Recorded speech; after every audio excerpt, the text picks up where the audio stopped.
And God's revelation opens at the right time. So we have to trust God for the future. We have to trust God that our stronghold will be broken. And this new strategy, well, there's no angry outbursts in this new life. There's no angry outbursts as a Christian. There's no violence. There's no violent behaviour. There's no banging around and throwing things down and getting upset and banging around and trying to, making yourself intimidating. This is a new strategy you have to come to when you have a stronghold, when you have a problem with someone else, when you have something that's not going your way, when something is getting in your way. First of all, are you in the flesh or are you in the spirit? Is this a spiritual fight or is this just you being selfish? That's the first thing you've got to ask yourself. Is this a real stronghold or is this just your own battle with yourself?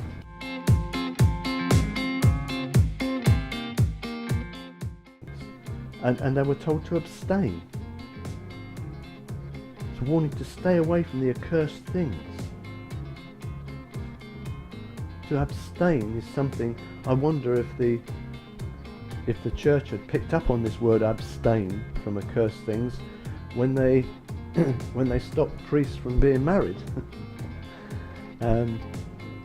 That not to be tainted by the world, in a sense. And of course that's a nonsense, really, because it's not about not being able to be married or have sex. It's about marriage between a man and a woman is blessed. We know that God ordained marriage. So why we would expect people not to marry and be men of God and women of God and not to marry, it causes so many problems in a person, psychological problems. That's why so many people who have gone into the priesthood have ended up becoming alcoholics and paedophiles and all sorts of things, because it's difficult to contain those feelings. And we were designed to be together, to marry and to be a couple. We were designed for procreation, a man and a woman married before God. And so this isn't the kind of abstaining that this is talking about. So if that was one of the reasons why abstention from being married or sex was a reason in the call to be servant of God, it's a nonsense.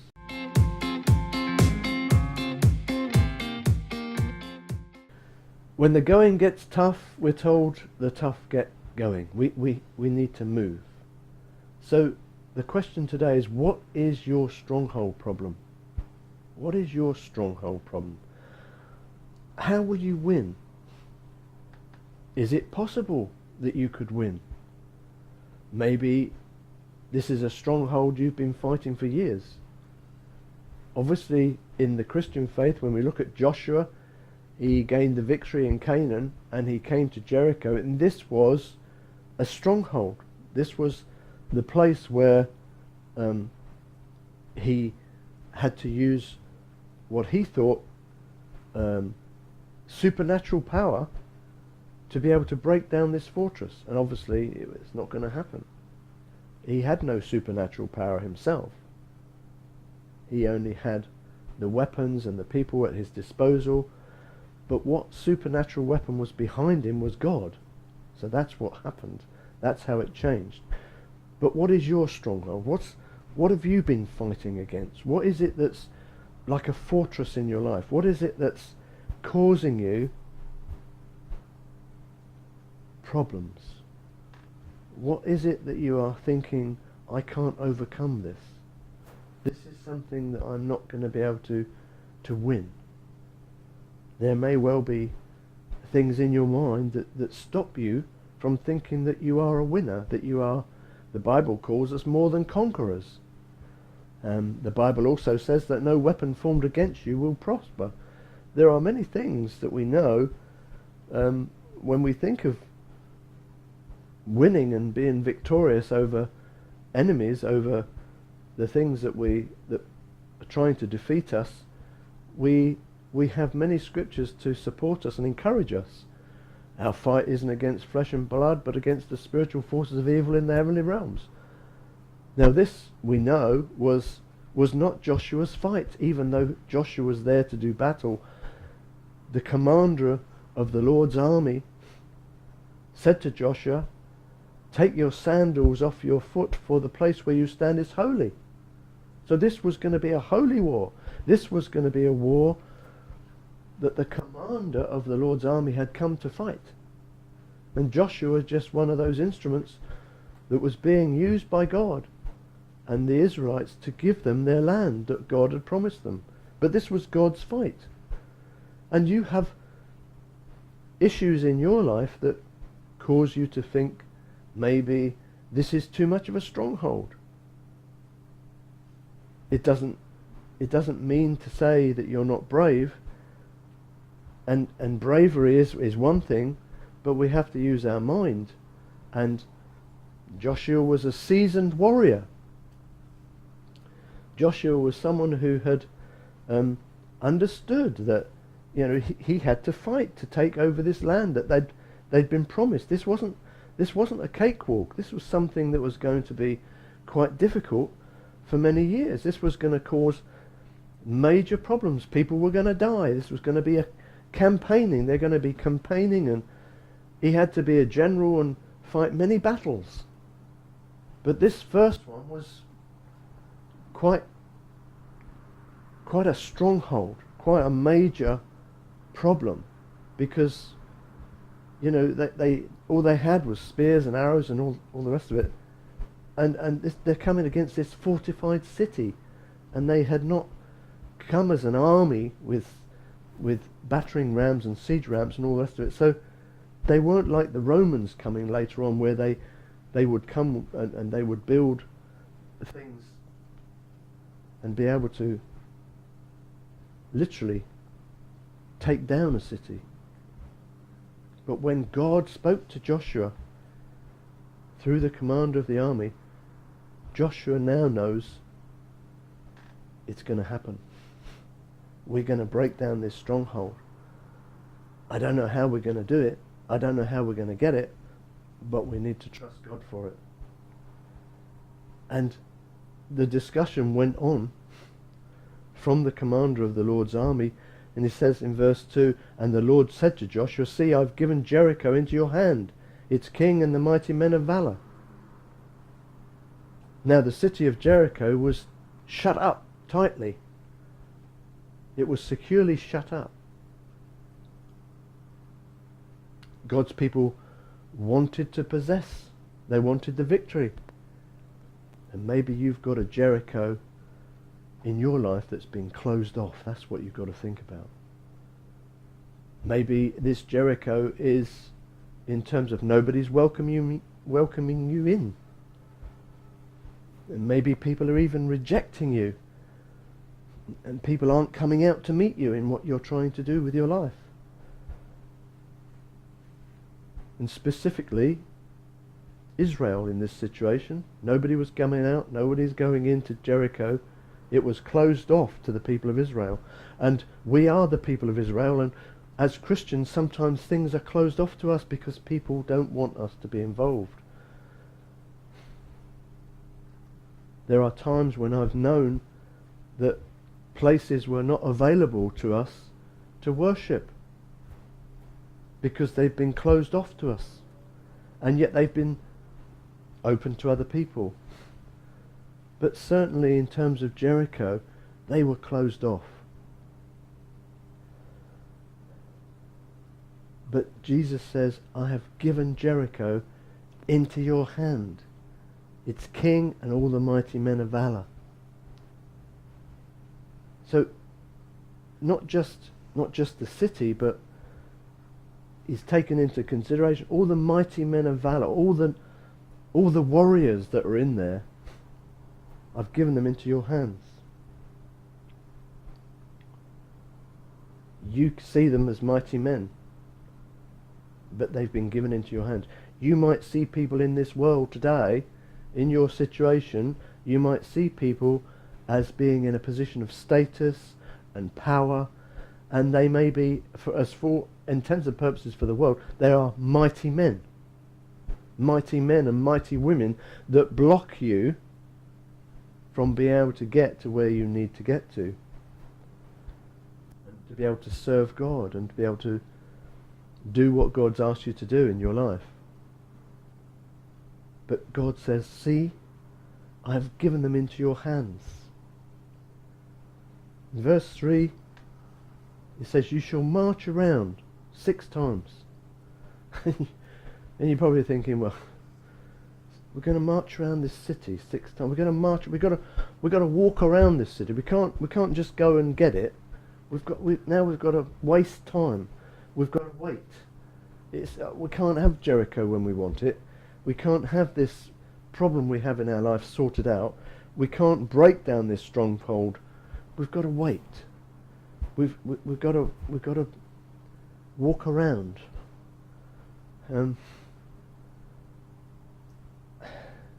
then we think, well, what's different the 7th time? Why is it the 7th time that's different?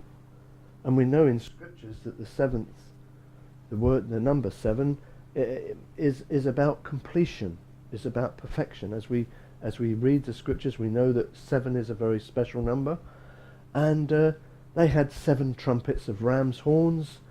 They had 7 priests.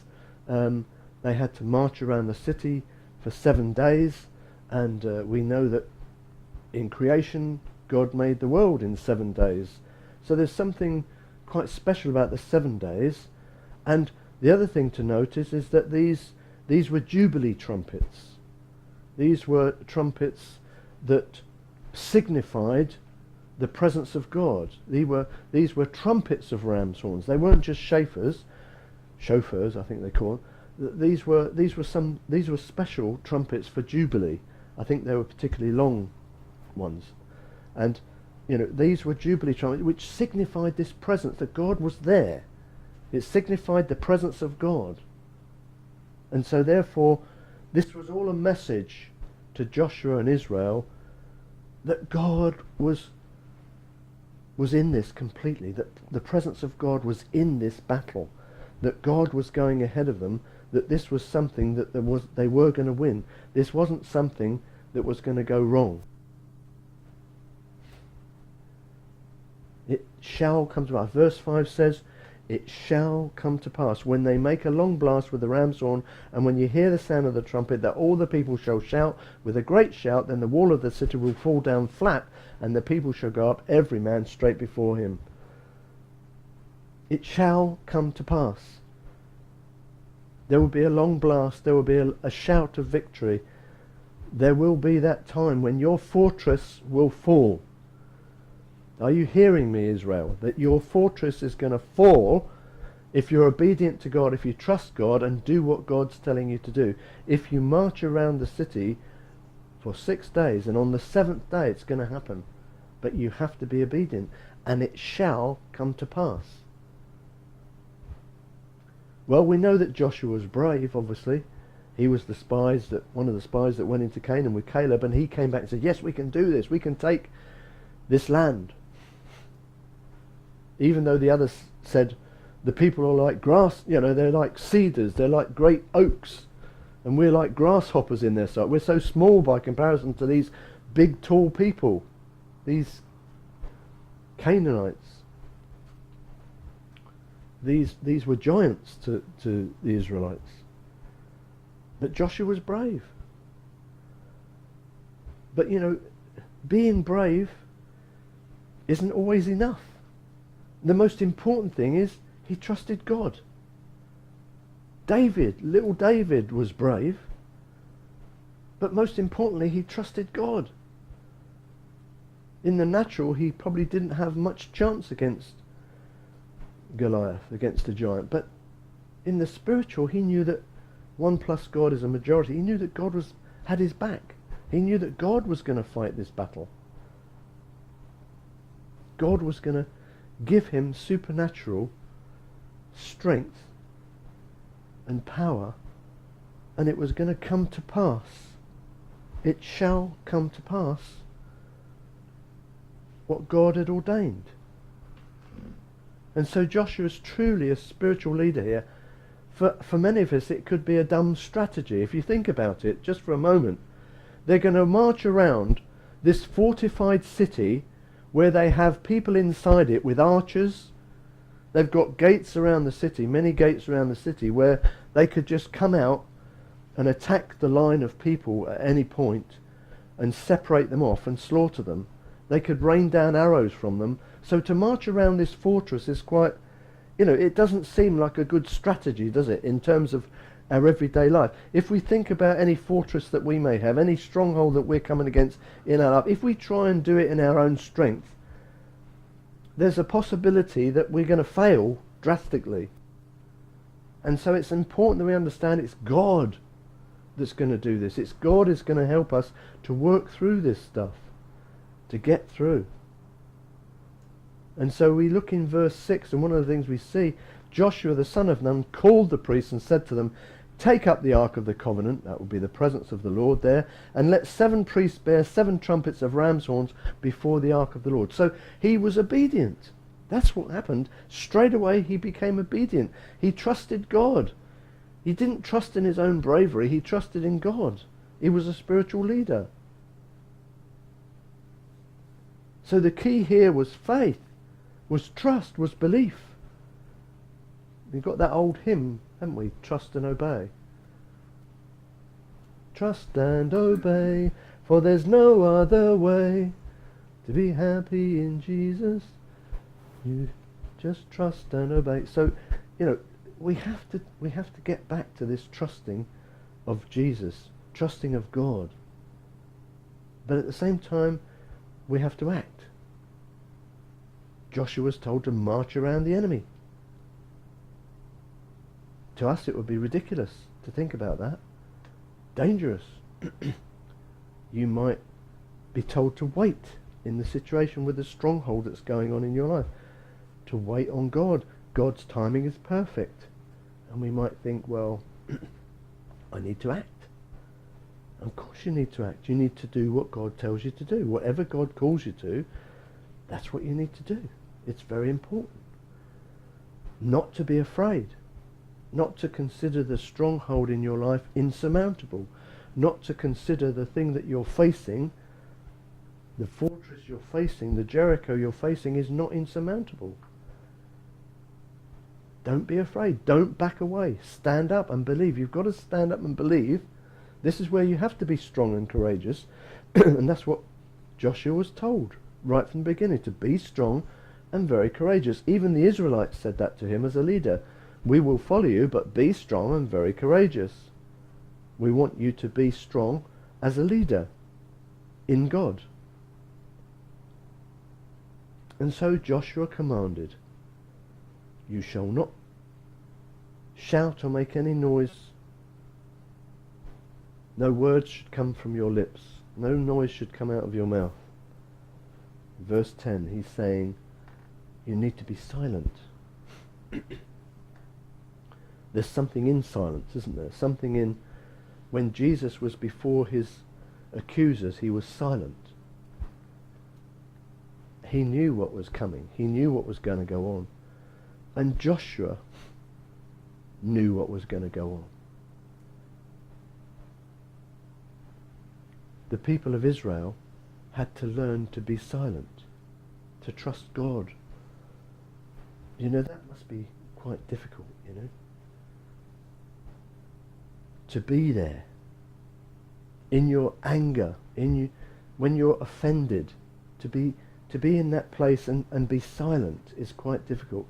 It's hard not to talk yourself up, isn't it? When you're facing something of an enemy, when you're facing something of a stronghold, when you're facing insurmountable odds, it will be hard not to talk yourself up when you're angry and offended. What I'm going to do to that person. When you think about it, we can talk ourselves up. We can try and get ourselves keyed up. We may be nervous or we may be jittery. If you're hearing all the others in a battle, if you think about battles that the men get together, and we see kind of images of that on films and that, where hundreds of men, thousands of men together are making a lot of noise before they come to a battle, and that kind of stirs you up, makes you realize how powerful. When you hear a load of men singing, for example, it's very powerful. So to hear men really, making a lot of noise before their enemy, it's quite intimidating. To hear an enemy coming, to hear them marching, like the Roman legions marching, armies marching, it makes a noise. It makes a lot. You can hear it a long way away. You know that something's coming at you. You can see that, But to make no noise, to not speak, not say anything, and just walk around, march around this city where you could be killed with arrows or whatever, and just be silent, that would have been quite difficult, I should imagine. But the whole point was, it wasn't a physical fight, but it was a spiritual one. Can you understand your Jericho? In your Jericho, is it a spiritual fight, or is it a fleshly fight? Is it about the flesh, or is it spirit-led, your fight, your stronghold? Maybe it is in the flesh. Maybe your fight is in the flesh, but you need to get into the spirit. And in verse 16 it says, "And the 7th time it happened, when the priest blew the trumpets, that Joshua said to the people, 'Shout, for the Lord has given you the city.'" The Lord has given you. You've got it. It's happened. And at that point, the walls come down. He says, "Shout, for the Lord has given you the city." It's already done. It's in your hands. This Jericho was doomed by the Lord to destruction, we're told. Only Rahab and her family, only Rahab and her relatives shall live, because she helped God's cause. She was blessed in that situation because she helped the Lord's people. She believed that God was in control. She believed in the God of the Israelites, and so she was saved. We also remember those verses that says, "Blessed are those who bless me, and cursed are those who curse me." This was Abraham. He was being blessed in that way. Verse 18, "And you by all means abstain from the accursed things, lest you become a curse when you take of the accursed things, and make the camp of Israel a curse, and trouble it." So this is a warning now. Now Joshua is warning them to stay away from anything, because that's why they were being destroyed by the Lord, because they were in idolatry. They were children were being sacrificed. It was cruelty. There was a lot of stuff going on in Jericho and in Canaan at that time. They were they were doing some pretty horrific things, pretty awful things, and they were told to abstain. It's a warning to stay away from the accursed things. To abstain is something, I wonder if the church had picked up on this word abstain from accursed things when they stopped priests from being married. That not to be tainted by the world, in a sense. And of course that's a nonsense, really, because it's not about not being able to be married or have sex. It's about marriage between a man and a woman is blessed. We know that God ordained marriage. So why we would expect people not to marry and be men of God and women of God and not to marry, it causes so many problems in a person, psychological problems. That's why so many people who have gone into the priesthood have ended up becoming alcoholics and paedophiles and all sorts of things, because it's difficult to contain those feelings. And we were designed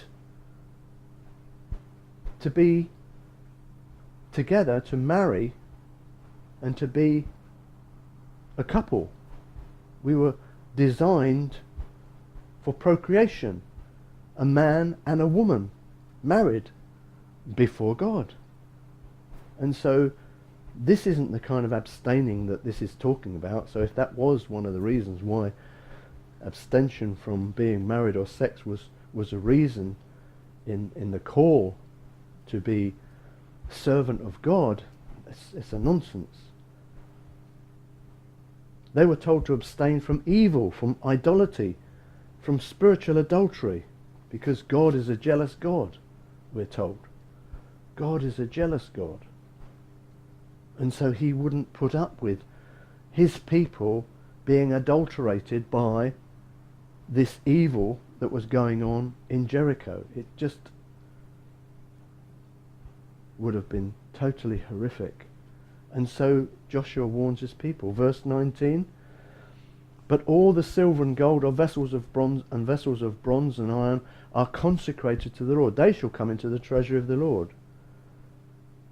So obviously when things are consecrated to God, when something is being used by people who use them wrongly,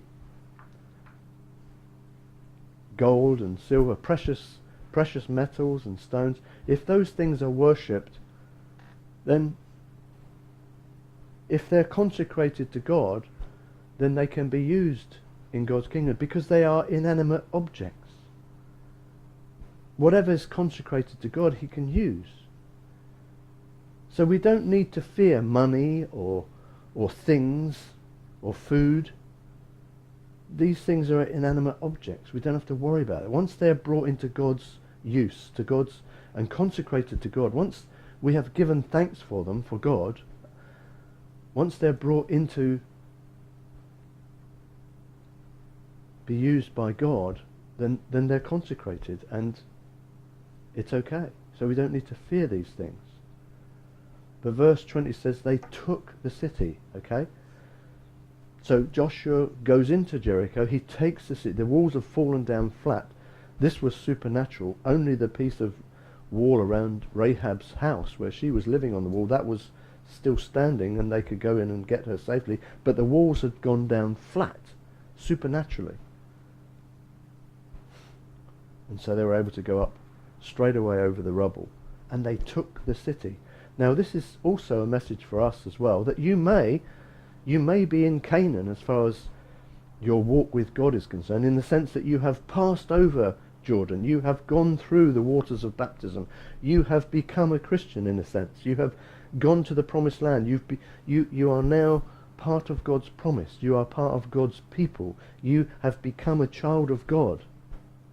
You're in Canaan in a sense. You are no longer citizens of earth, you're now a citizen of heaven. You're living in enemy territory.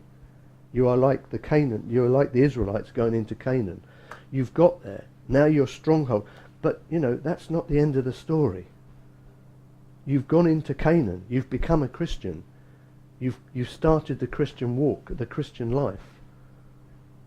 But that's not the end. That's not it now. You don't just have a badge and that's it, and then you get to walk out whenever you want to and, you're safe. No. It's an ongoing battle. There are going to be many battles. And you have to know that every day is possibly going to be a bit of a battle for you if you really align yourself with God. If you really come into God's kingdom, then you're going to be in enemy territory. It's like you've come into Canaan. That's the type that we see here about the Christian life with Joshua moving into Canaan. You are going to be suffering enemies. You are going to be suffering having to be in enemy territory. You don't feel comfortable here now. Things have changed. Your attitude towards worldliness begins to change because you have been changed from the inside. You're not trying to conform on the outside. You've been inwardly transformed by the renewing of your mind because your heart has been changed. So as you look at the world, there are things now that grate on you that didn't grate before. There are things that you don't feel comfortable with that you felt very comfortable with before. The idea of doing your thing, whatever it is, and being happy doing your thing, now you don't feel so comfortable about that. And this is why grace works, because when your heart is changed, you don't want to do the things that you did before. You don't feel comfortable doing the things that you did before. Things start to change in your life. You begin to feel pricked in your conscience. And not only that, but you have to rise up. You have to stand up for what you believe in. And so you're going to come across enemy territory. You're going to come across enemies in this territory that don't believe in the things that you believe in, that don't value the things that you value. People are going to try and seduce you away from what you believe is the right path. People are going to try and get you to take on their beliefs. You're not telling me you believe in creation, do you? I mean, we've all come from apes. I mean, you've got to trust science. I mean, this is scientifically proven stuff that we've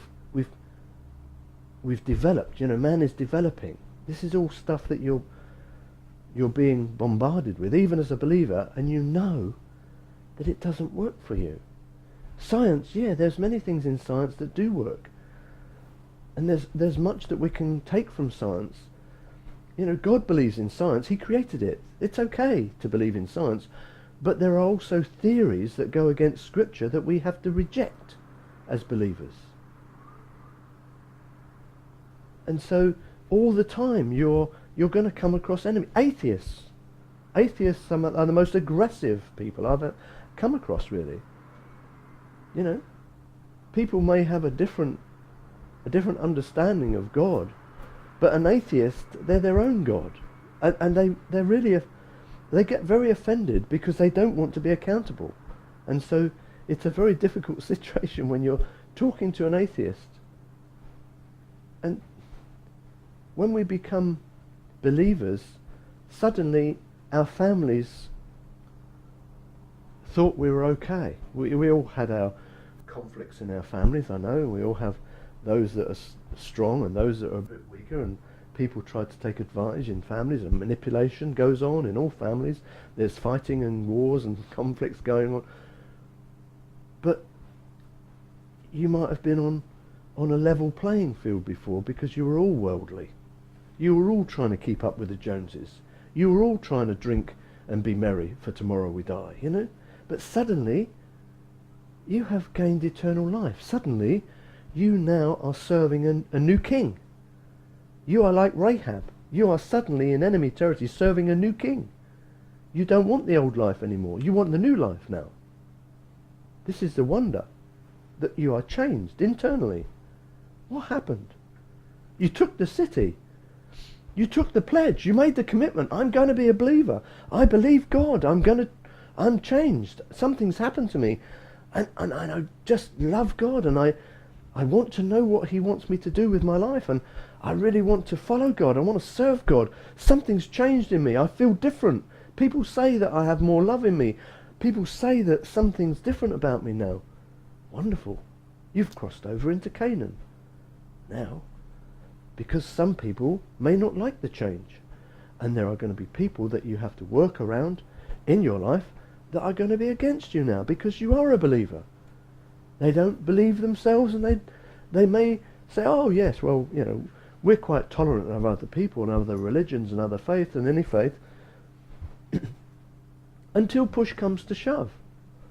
And then suddenly you find you have an enemy. Suddenly you have someone who is opposing anything you're doing for Christ. Sometimes people are quite aggressive in trying to stop you. We know that our fight isn't against flesh and blood, it's spiritual. And that's what Joshua knew here. But they took the city. So what armed cities are you facing? What stronghold is there? If you think about your life, what fortress is there before you? I started off with this question to start with, What is the stronghold that you are fighting against? What area of your life is a problem? that you are having so much difficulty? That seems like it seems like a big, solid wall holding you back, stopping you from being the person you want to be, stopping you from being God's man or woman. Well, the answer we know is walking by faith. That's how Joshua worked. He walked by faith. Faith is the answer. We have daily orders. We read the scriptures daily. We get daily orders from God. Reading your Bible regularly every day. This is how you begin to overcome. This is how you become overcomers. Get daily orders from God, like Joshua did. God spoke to Joshua every day. The word is how we get spoken to today. So we have to listen. We've got to listen to what God's saying. Really listen. And then we've got to wait on God. You know, we might have to march around for a little while. We've got to wait on God. And then we have to exercise our faith. We have to trust God that God is going to change things. There are things in our lives that we're struggling against. You may have children that are causing problems in your life. Struggling against. There may be other situations, parents, there may be problems you're struggling against. There may be work problems. There may be financial problems. There may be, shall I dare say, lust problems. There may be all sorts of problems you have in your life. And these are the ways that we have to work. We have to get the daily orders from God. We have to listen to what God says. We have to wait on God, on God's timing. We have to trust that God is, in faith, that God is going to change something. That's the important thing. You might say, well, this is a completely new strategy. Imagine Joshua going around this, just marching around this Jericho. This is a new strategy. You know, nothing's happening. They're just marching around us. You imagine the people in Jericho, they're frightened to death because they know that God's brought the Israelites through the Jordan after bringing them out of Egypt. They're obviously worried about them. But they must have been even more fearful because it hadn't happened. They're just marching around us. They did that yesterday. They're doing it again today. They're just marching around. We know that they've got something going on. There's some power here. What on earth is going to happen to us? And so we have to wait on God. And God's revelation opens at the right time. So we have to trust God for the future. We have to trust God that our stronghold will be broken. And this new strategy, well, there's no angry outbursts in this new life. There's no angry outbursts as a Christian. There's no violence. There's no violent behaviour. There's no banging around and throwing things down and getting upset and banging around and trying to, making yourself intimidating. No. This is a new strategy you have to come to when you have a stronghold, when you have a problem with someone else, when you have something that's not going your way, when something is getting in your way. First of all, are you in the flesh or are you in the spirit? Is this a spiritual fight or is this just you being selfish? That's the first thing you've got to ask yourself. Is this a real stronghold or is this just your own battle with yourself? That's the first thing. Is it a spiritual battle? Is there a real stronghold for you to attack? Then you need to wait on God and trust God and stop banging around and stop making a noise. Stop being that awful person that you have been when you've been that way sometimes. Start being a little bit more gentle. Start understanding that Jesus is a different way. You've crossed over the Jordan, now you're in Canaan. You have to be like Christ. Christ has a new way. He says when someone strikes you on the right cheek, turn the other cheek. He said when someone comes and wants your shirt, you give them your jacket as well.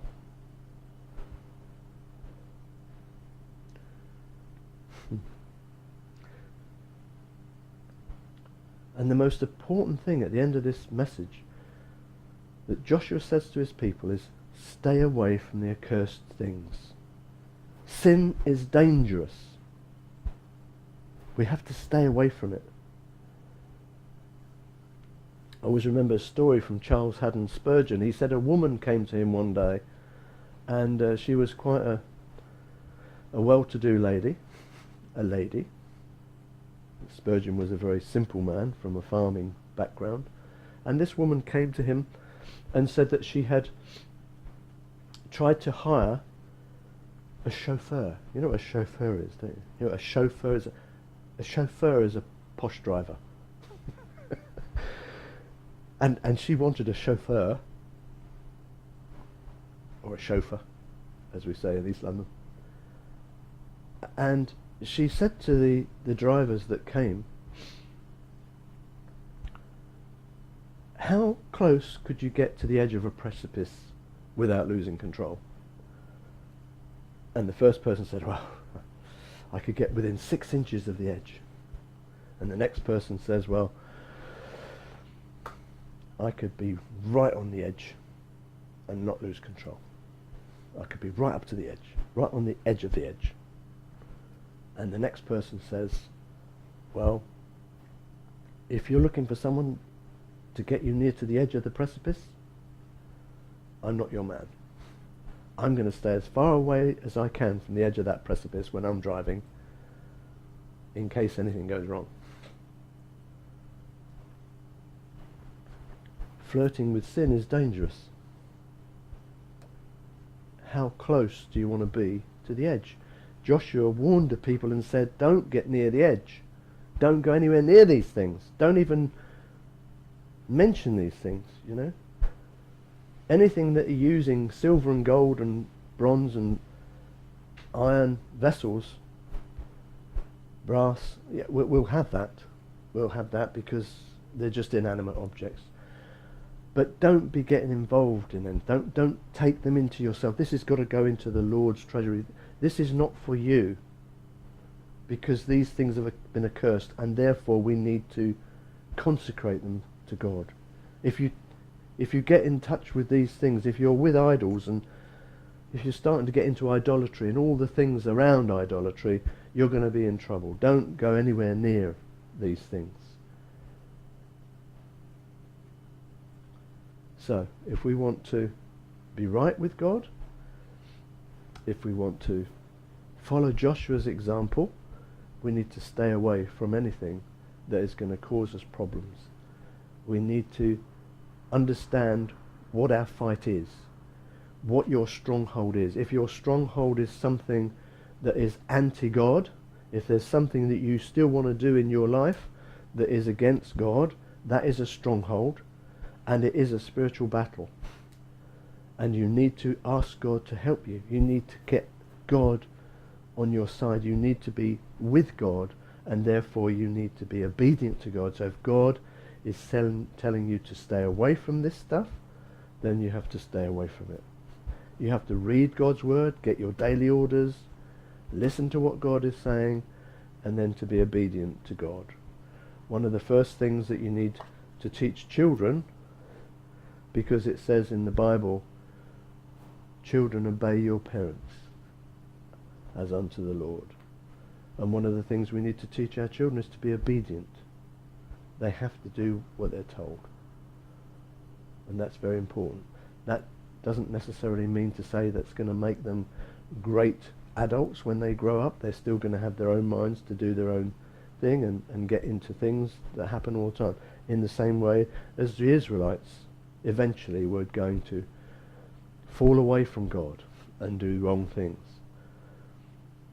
People do the same. But we have to be obedient. It's the most important thing, is to be obedient to God, is to follow God. And if you are under grace, then that obedience comes from the heart, because God's law is written on your heart. You don't feel comfortable when you're not being obedient to God. You feel ill at ease when you're disobeying God, when you're going against God's word, when you're going against what God calls you to in this life. You feel ill at ease. If you have a stronghold you're fighting, decide whether this is a flesh battle or whether it's a spiritual battle. Because if it's in the flesh, if it's in your mind, you need to change how you think about things. Your battle could be in the mind, but at the same time you need to establish that our fight isn't against flesh and blood, it's against those spiritual forces. And we need to know that we're in the right place. We need to know that we're in the right place with God. We need to recommit ourselves. We need to consecrate ourselves before we go into battle. That's what they did. This is a good indication of what we should be as Christians, as believers. We need to consecrate ourselves and know that if we're in the right, if we're following God, if we're following God's will, then we will get the victory, because God is going to go ahead of us and make a way where we think there isn't any way.